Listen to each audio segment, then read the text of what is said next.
Kingdom Monera.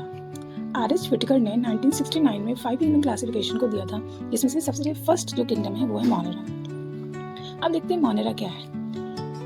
Monera के अंदर वो ऑर्गेनिज्म आते हैं जो सबसे स्मॉलेस्ट होते हैं, we can not see by our naked eyes, and ये यूनिसेलुलर होते हैं। What the meaning of unicellular, यानी कि ये सिंगल सेल होंगे, सिंगल सेल से मिलकर बने तो ये स्मॉलेस्ट होंगे, अगर ये स्मॉलेस्ट होंगे तो हमें नेकेड हाइट से नहीं दिखेंगे।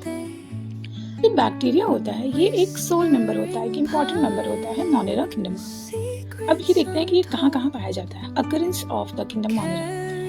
किंगडम मोनेरा में जो बैक्टीरिया हैं, जो स्मॉलेस्ट ऑर्गेनिज्म हैं जिसको हम नहीं देख सकते हैं, जो यूनिसेलुलर हैं, वो कहाँ कहाँ मिलेंगे, हर जगह मिलेंगे, एवरीवेयर। जैसे कि अगर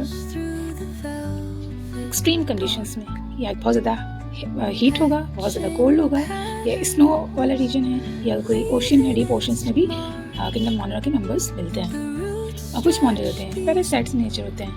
अब इनकी कैटेगरीज पे आते हैं कि जो मोनेरा है on the basis of their shapes कितने टाइप से होते हैं। Spherical means कोकस, कोकस means round shape के होंगे। ओके, इससे लर्न करना है सी के बाद ओ यानी round shape.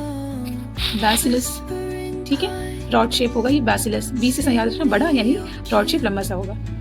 And comma shape, तो पता है ये कॉमा ऐसे ही होता है, ऐसा कॉमा तो ऐसे ही होगा ये शेप, कॉमा शेप में। और स्पिरलम एक स्पाइरल की तरह होगा, स्पाइरल ऐसे ही होता है, उसका स्ट्रक्चर ऐसे ही, छोटे छोटे फ्लैजला होंगे।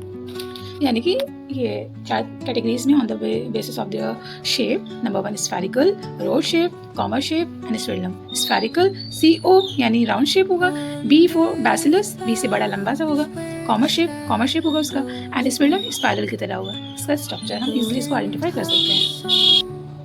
अब जहाँ तक बात है इसके स्ट्रक्चर की, तो इसका स्ट्रक्चर देखो, ये यूनिसेलुलर है तो इसका स्ट्रक्चर सिंपल होगा, लेकिन ये एक्सट्रीम कंडीशन में क्यों पाए जाते हैं, उनके पास क्या एबिलिटी होती है, कोई एक्सट्रीम कंडीशन में भी रह पाते हैं, तो उनका बिहेवियर जो है complex, structure simple but behaviour complex, इसी वजह से वो एक्सट्रीम कंडीशन में रह लेते हैं।